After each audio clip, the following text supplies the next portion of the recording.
who is revolutionizing estate planning. Hey, Cody. Hey, Lisa. Thanks for having me today.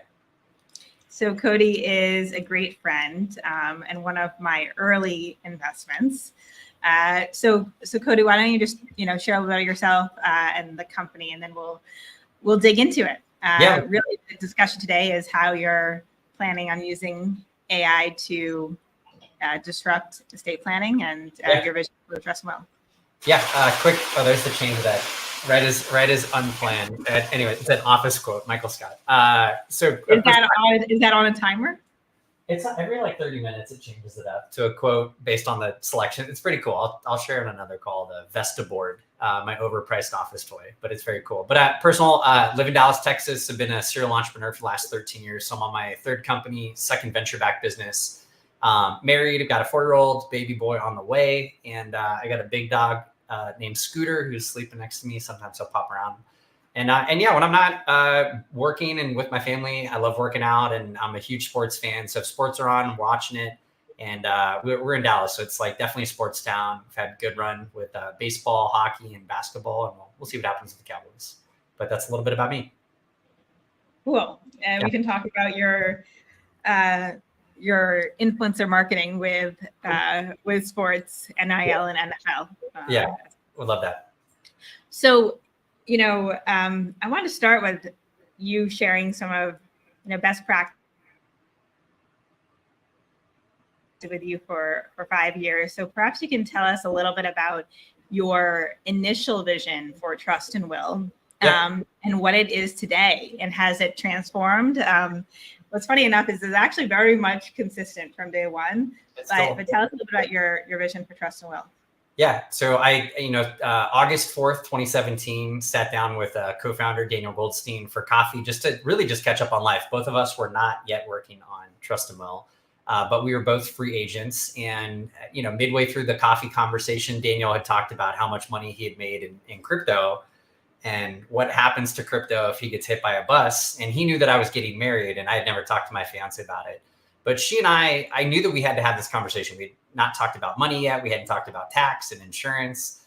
And on the estate planning side, she did lose her dad early on when we started dating. So there was no will. And I watched that secondhand of the impact to her, the brother, the stepmom, and he had a house that went through probate, cars, and guitar collection, and how those are to be divided. But, at least for us, I was like, well, I want to have some say in this. So like, where do we go do this? And this was the conversation that Daniel and I were having at a coffee meeting. Little did we know that it would turn into this vision for a company. And pretty quickly, within the first 2 months, we worked every day at my apartment complex clubhouse, just took the boardroom and just figured out as much as we could about the industry of trust and estates, and very quickly realized 2 things. One, nobody knows anything about this space. Like, most people don't have this. Majority of Americans don't have an estate plan. Those that do, they typically did it after they had kids, and it was with an attorney, and they spent anywhere from $3,000 to $5,000 on a simple estate plan, let alone the complex planning that comes with wealthy individuals. So cost barrier, education barrier, and most people just will never do this. So there's like a natural procrastination barrier. And we're like, well, who's building TurboTax for estate planning? Like, we thought that was such a great moniker to go use at the start. And I still use that today. Like, if I'm talking to neighbors or somebody on a flight or anybody, literally anybody, if I'm wearing the polo, I say, think of us like a TurboTax for estate planning. And I find at least once a day, I'm using that somewhere on a Zoom pitch, in person, and in my network and family. Yes. And you do pitch on planes. You can talk a little bit about the BD deals you've done on your plane. Yeah, favorite customer story. Yeah. Yes, favorite customer story. So as you know, Link is very much focused on AI here, sort of in the intersection of MIT, Harvard, and we see incredible data science talent. So we do envision you to really use AI. So tell us a little bit about how you're planning on using AI today, and then what Trust and Will look like in 5 years with AI. Yeah, it's kind of interesting. Like, I think back to the start of the journey, and like in some parts of the fundraising path or in partner calls, people used to ask, well, what's your crypto strategy? And then it was, what's your Web3 strategy? What's your AI strategy today, right? No, but it's different though. I mean, like, it feels different. Like, we're at an inflection point in the roadmap of technology, and like this AI revolution that, like, it gets the headlines, sometimes too catchy for some days, but like there's real technology that's getting built in the market that's applicable for every industry. And as we think about AI, we've had these conversations on and off. We've got team members, engineers, and that are kind of tinkering with it. And the more that we think about it, we look at it through this unique lens of estate planning. So it's not like we have to take something. I don't know if we have to really build something that's truly proprietary, that's going to revolutionize our business. But when we have this expert level view and hundreds of thousands of customers, that we get to look at AI through the lens of estate planning and how do we better serve our customers, stakeholders, and our team, it just opens up the floodgates. And we're seeing more and more companies that are getting funding and financing from investors. That's the same way that I think about our tech stack. We're built on AWS. We're built on a mean and lean tech stack. When I think of the best engineering talent, they have a natural preference towards tools and technologies. We're starting to see that same thing with AI. So what used to be kind of founder-led push is now coming bottoms up from our engineering and product organization. And we have these amazing ideas that are coming up from all stakeholders within our company, from our advisor team, our partnerships team, even from some of our customer success team members, that they see so many opportunities to create efficiencies in the business. And at the most important level, provide more value to our customers. So we've got a couple of lenses that we look at it through that I think is worth talking about today. And I'm happy to start with we call our customers members, but I'll start with our members. Yeah. And then want to talk about professionals. We've got a growing business that serves the financial advisor community. And then the third is like that very long-term wish list. We can live a little bit in fantasy land on your 5-year time horizon. Does that sound good? Yeah, let's do it. So for families today, I mean, we have customers come to the website, they fill out their information. It takes about 30 to 45 minutes and they complete their estate plan. They sign it, execute it. They're good to go. And if they ever want to come back and make updates, they pay us a small membership fee. And most people will check in with them once per year. Hey, did you get married? Have more kids? Have a major life event happen? That's a manual check-in today that in the near future, that doesn't have to be. The connectivity of financial accounts, any major transaction, you bought a home, you got married, we could go pull and source all this data from your tax returns, from other connected financial accounts to really give our members a best-in-class experience that they don't have to remember when to update it. We're nudging them to update it in real time. I'm about to have baby number 2 in this future state, which is in the next year or two, this is feasible. It will know that I have another kid. Hey, would you like to add another beneficiary designation? Would you like to update your guardians for your now 4.5-year-old daughter and your son? And this is such I think, a value add to a family that doesn't want to spend a lot of time thinking about this. But when those moments happen, the closer you can get them in real time to making the update based on their wishes is really powerful. So it's just like a very obvious thing. And also you think of the time horizon of documents. These estate plans might be there for 30, 40, 50 years. You create it in your 30s or 40s as you're starting your family. They may not actually go into, if you live till the end of the life, truly like 80, 90 years old, they don't go into effect until then. So you have this incredibly long timeline to constantly monitor and look for scenarios that could come up, these what if scenarios that the AI could basically prompt the member to think about these changes in real time, which I really love. Love that application. It's very practical. So that's the first one. Second one is professionals. So we've got a growing tool for the financial advisor market where we've onboarded about 13,000 financial advisors at large broker dealers, RAs, custodians.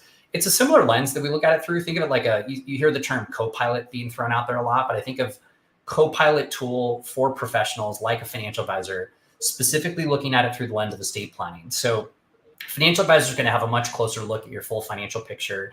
And what they're looking for are opportunities for additional planning. Are there tax planning opportunities? Are there insurance planning opportunities? And is this client going to go from a non-taxable estate to a taxable estate? So over time, as we think about the application for advisors, this co-pilot tool is the ability to, again, educate advisors on growing clients' assets and changes to their asset structure and letting that dictate opportunities for tax, insurance, and additional financial planning. Even estate planning itself. Does this client go from a revocable trust to an irrevocable trust? Do they have to have estate tax considerations and conversations with next generation, meaning the kids or their grandkids or their clients? And I think that it creates a great educational and nudge opportunity to be in real time as you have relevant data that should update the estate plan, that the advisor can go and have that conversation with their client. Then the client can close the loop on the estate planning side with Trust and Well. So that's just, again, a very practical use case as we're thinking about these, because estate planning is a pretty complex topic. We're not expecting our members, we're not expecting financial advisors to be the experts. That's Trust and Will's job. So when we can use technology to educate all the stakeholders, it's extremely powerful. The third customer bucket, if I can, Lisa, is the institutional partners that we work with. And this is where all the assets are held. So we partner with over 150 companies today. These are large banks, credit unions, fintechs, life insurance companies, even employer benefits. And I want to steal a couple of this narrative you're hearing from me on the member value and the co-pilot for advisor value into the institutional piece, which is most customers don't have a trust. They start with the will, and then with education and an understanding of probate, we nudge them and educate them towards a trust. Advisors are generally pushing their clients towards a trust because a trust, when funded and retitled correctly, avoids probate. And it's like this extra step process you have to go do after you've created the estate plan. So this is helpful, again, for consumers, advisors, but now we're talking about institutional partners. When I set up my trust for my family, I had to go to the bank branch. I had to bring in the full copy of the estate plan. They had to scan every page. We had to show 2 forms of IDs just to open the same accounts in the name of the trust, just as a total pain in the ass for what it's worth. And this idea that as soon as an account is opened, it's in your name, it's tied to your identity, and the institution knows that there's a trust, it should automatically place that asset in the trust. It should automatically retitle it. So there's these amazing opportunities for where the assets are held, whether it's your mortgage, your home, right? Your financial investment accounts, any opportunity we can to protect those assets from probate, because a will still goes to probate. Dying without an estate plan, you go to probate.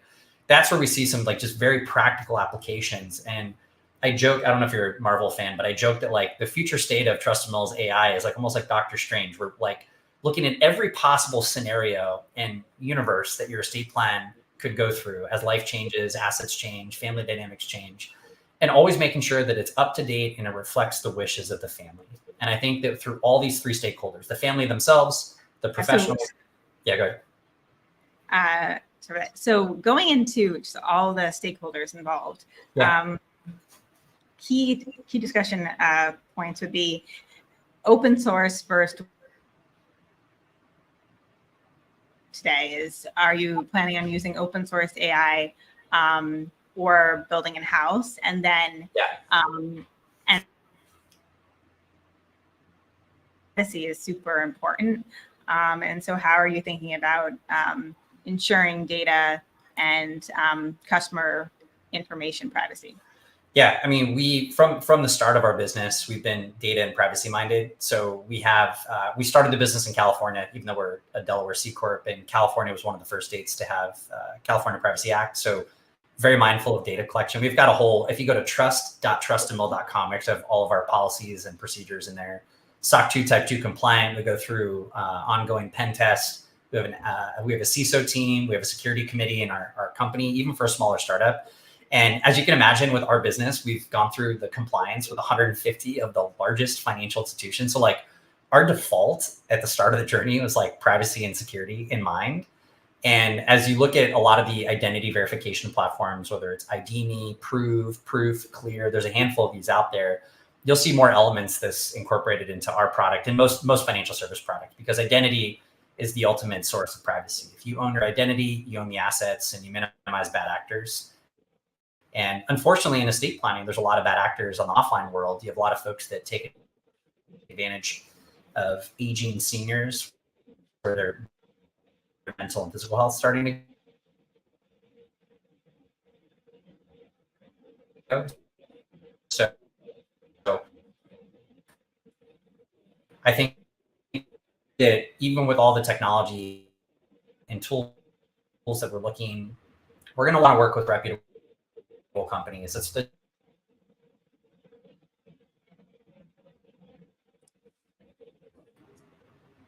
Am I back? Yes. I was like, I have fast internet. I just did a speed test check. Anyway, so as we think about tools and technologies, like we're already using that in our current tech stack. There's tools that we pay for, and then there's tools that are open source, right? So I feel the same way about how we approach AI. Yeah. Makes sense. So yeah, customer obsessed, to take a word from Amazon, but tell us about one of your favorite customer stories. Yeah, a lot of companies, they have their brand values. We call them beliefs and actions at Trust Mill, and one of our beliefs and actions is stand in our members' shoes. So with stand in our members' shoes, no matter the success of this company, as long as I'm here, and I think most of our team exemplifies this, exceptionally is we only exist to serve families. Like our whole mission of the company is to help every family leave a legacy. So when I'm out and about, I'm almost exclusively in Trustamel merch and swag every day. You always are. When I'm walking the dog, if I'm on Zoom calls, because it's like we have a product that's for everybody. And most of the people I talk to are, not like kids or, fresh out of college. They're a little bit older. So like maybe they have a family or they have assets, or if they're younger, they have aging parents. So I can open up the conversation and make it estate planning related in a friendly tone. And that's how I've approached this for 7 years now with this business. So I've got a lot of fun customer stories. I love when friends and family use the product, have a great experience. But I do have a couple favorites, and I do travel a lot. I'm in Dallas, but I fly often for the business. And I've had a couple encounters on airplanes that like have just really humbled me and how important this journey is. More recently, I had a guy so this is how weird I am. So I travel so often, and I know that this works, and I will specifically sit in the right side of the plane on the left aisle seat so that the logo's facing the aisle. It's like the closest line of sight. And I'm a tall guy. And I was on a flight from Boston down to New York about a month or two ago. The last guy that gets on the plane, just a guy. And he's like, oh, Trustamel, I've been meaning to do that. And I always make an effort to say, hey, what's your number? Because I'll text my referral link, which gives them a discount. And then you have that personal touch. And I don't lead with, I'm the founder, CEO. I just work there. And this guy gets on the flight and he starts texting me. And he's like, yeah, I've seen your commercials. I've been meaning to set this up. By the way, I'm ex-special forces. I'm involved in a bunch of like military nonprofits. I also work for an insurance company. And they're like, I'm looking up the insurance company. They're based in Dallas where I live. And they're huge. They have millions of customers. I'm like, whoa, this one from like, let's just help this guy to, I love the military and our veterans. And we do a lot with USAA, Navy Fed, and a few other nonprofits. And I was like, I love that about him. And then the third piece is like, he also works with this large insurance company that could be an amazing distribution partner. So my encouragement to any founders out there is like, always, you got to be the ultimate fan of your business. Like always be excited to pitch your business. Like you can never turn that switch off. It could be first thing in the morning, you're tired, or it could be the last conversation of the day and you're tired, or maybe you've had a few drinks. Still be excited and enthusiastic to pitch your business. Because like that impression you leave on that person can have such a network effect that you just don't know how to measure. And it's really powerful. I had the same thing on a flight with a woman in San Diego, San Diego, flying back to Dallas. And her name was Maggie. And she's like, oh, it was Southwest flight. And I was like, oh, well, why don't you sit next to me? And she's like, I started my estate plan with you guys, but I haven't finished it. I'm like, why haven't you finished it? Every excuse. You get a lot of people that procrastinate. And I was like, sit next to me in the aisle, pick an aisle. And we picked whatever row and sit next to her. And we get on the Wi-Fi and I'm like, log into your account and like, where are you held up? And it wasn't anything. She hadn't print or shipped her documents. That was it. She was done. And I was like, oh, wait. So I was like, okay, let's see. I wanted to test this in real time. So she chatted in with our support team. I think it was Megan on our support team that answered the queue. And I'm chatting Megan on Slack. I'm like, hey, I'm sitting next to this lady on the flight. No pressure. Just like want to see how the interaction goes. And like within a few questions, she got her estate plan done. She had it shipped to her house. And I was like, it was just a really cool, special little moment that like her estate plan was then done. She had to still execute it. And at the end of the flight, I was like, hey, this is really weird. Can I take a selfie and send it to my team? They'll really appreciate it. And she asked me to text it to her. And I didn't know she had a big following on Twitter. She had like 20,000 followers on Twitter. So I just wanted to share it with my team. She shared it out to her whole network. And a bunch of people that she posted are mutual friends with me. And it's just a really wild little serendipitous moment that, always go out of your way to be kind to people because you never know who they know, what their reach is. That was a very special one for me. And then the last, like the obvious, my mom and dad are customers of Trustamel, and they had an attorney drafted plan. They updated it with Trustamel. They did the trust package with the attorney support. They talked to our support team. They had a great experience. And my mom, I have a Jewish mother. She has lots of opinions, and she said very nice things about the business and the customer experience. It made me very grateful to have my mom and dad use the product too. Yeah. I mean, I think that you're the most genuine fan of your company. That's the case with most founders, but really it's incredible. So tell us about some of the best pieces of starting Trustamel. Yeah. So some of the best advice, I mean, we were 3 co-founders, and then we were a team of 5, and we were mostly a team of like 6 or 7 the first 2 years of the business. Yeah. I think I think when Link invested in 2019, we were literally like 7 people growing to 9 before the end of the year. And yeah, I remember that small little office you had. Yeah, we're like a garage. We're literally in a garage. We're like a townhouse with a garage, which is our boardroom. Like, yeah, we built it in a garage, I guess, a nice garage of a townhouse. But we were a small team, but like we still grew the business to $1 million run rate. In the early days, we raised like a $2 million seed round that floated us all the way until Link invested. And you have to stretch your dollar, and like you got to get really creative and resourceful. So like I think Paul Graham of YC's got a quote that'll forever be stained in my brain is do things that don't scale. And what that meant for us was like Daniel, Brian, and I reached out to all of our college friends and peers that were our age, because how old was I? I'm 34 now. I was in my late 20s. I'm the youngest of the 3 co-founders. But Brian and I went to school at San Diego State, and like we had a good network in San Diego. Daniel went to school in Baylor. All of Daniel's Baylor friends are like married with 3 kids before they're 30. And we like just reached out to everybody on Facebook and Instagram and LinkedIn. And we got, I think, about 1,000 people to sign up for the service. And we just had wills in California and Texas for the first year. That was it. And we added more states. As one of our attorneys on the staff, he helped us add more states, but we didn't even launch our trust until 2019 after the seed round. And then we added more states with the trust in 2019.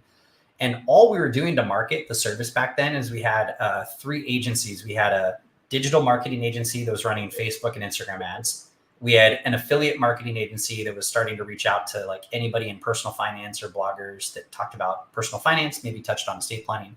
The third was the most creative. It was a micro influencer agency called Heartbeat that we basically, for I think it was like $20 and a free will, all these parents, mostly moms, but some dads, but all these like stay-at-home parents that were just trying to, side hustle some extra money, got $20, got a free will. And all we had them do in return was send a photo of their family with the documents. We had like thousands of images of these like super diverse, amazing families from all over the country that actually had our product and had a great experience with the product. So like, hey, I know that we got paid for this and you got our content, but like, we really like the experience. And like, then they were leaving us nice reviews. We were a small team, so they were like QA testing for us to some extent. Like, hey, this bug happened or this thing broke. And it was like a really awesome way to bring that all together. So all that content was going back to the digital marketing agency who was just doing A/B tests on Facebook and Instagram. But that helped us scale the business to that $1 million revenue in August of 2019. I think we got it up to like 120 MRR when you guys invested. And yeah, we make more than that in a day now, which is crazy, but it's cool. Yeah. So on that point, what have you you estimated 5 years ago when we invested? I think that the mission is still the exact same. Like that'll always be the same. Like no matter the success or how big this company gets, like we exist to help families. And I feel truly great about that. And I think most of our team is here because of that mission. I think that what's changed is like building a fully remote growth stage company at the run rate that we're at and the ambitions that we now have to like take this from like a pretty meaningful 8-figure revenue business towards a 100 million plus run rate to an IPO in the next couple of years. And what does it mean to keep building a company as a public company? How do we look international as part of our horizons to increase the TAM and more families we can go help? Like, I think that we have more certainty in this like amazing foundation of the business that is today. But the challenges are like, they only get harder. Like there's an easier path forward. I think we have an opportunity to continue to surround ourselves with the best people that we can get and people that really want to see this business through the outcome that we wanted 6 years ago, which is how do you take an idea to a public company? How do you take it from no customers to millions of customers?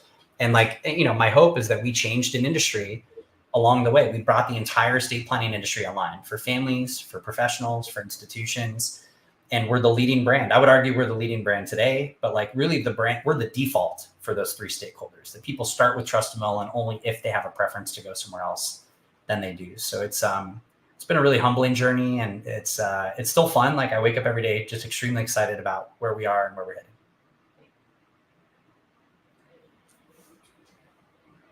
Awesome. So to close out, any asks from the audience? I think that you're going to be raising a round soon, so probably hiring. So tell us a little bit about the couple new features that you're planning on building out? And yeah, so there's still, I don't know if I cut out there. Sorry, it's a little laggy on mine on the live stream, but it's, I think I got the gist of it. So for the rest of the year, like as a company, we're focused on our path to profitability, which gives us more control of our destiny. Like we've raised a lot of capital. We've raised 50 million to date. Half the cap table is true venture. The other half is strategics. That's UBS, American Express, USA, Northwestern Mutual, Fifth Third Bank, and a handful of others that we've got these amazing partnerships with. In addition to the path to profitability, I mean, we are roughly doubling the business every year. So like there's a pretty steady growth rate in this business that at some point we'll start to tear back. But like generally speaking, over the next 18 to 24 months, like this should hopefully be easily a 100 million run rate company. And at that scale of revenue, that's where IPO conversations start to become a little more interesting, as it's not the outcome that like there's no end when you go public. Like you got to keep building, but that's the unlock, I think, for liquidity into a much larger opportunity. But in addition to that, we're going to be launching new products. We've got, as part of our professional stakeholders right now, we serve the financial advisor market. The other professionals that we're looking at are insurance agents and attorneys and CPAs and even nonprofits. And then on the institutional side, we are now getting requests from our partners, some folks and firms that we've worked with for 2-3 years, to build products into their ecosystem. So there's a lot of lift. We've got an amazing leadership team that's helping us kind of stay focused on our short-term goals, but still thinking on that long-term timeline for the vision. And yeah, and on the capital side, like the market's still pretty tight right now. I think that it's challenging for startups at any stage. So we feel like profitability gives us more control. But if we're successful, again, over the next 3 to 6 months, like going into the end of the year, or even if it's early next year, putting a growth round together to really take this business to the destination that we want, I think is absolutely feasible and on the table. Awesome. Well, let's circle up with, but if anybody has any questions and follow-ups, do message Cody directly. I think you're very active on LinkedIn. It is me. Some people are like, is that you or is it somebody else? I'm like, no, it's me. It is me on LinkedIn. Yeah. Yes, it is you. You're very active. Yeah. Cody wakes up at 5 a.m. in the morning, works out. So his days are longer than most. Thanks. Yeah. But Lisa, it was a pleasure. And for those that listened in today, thank you so much for the time. Bye, Cody. Bye. Thank you.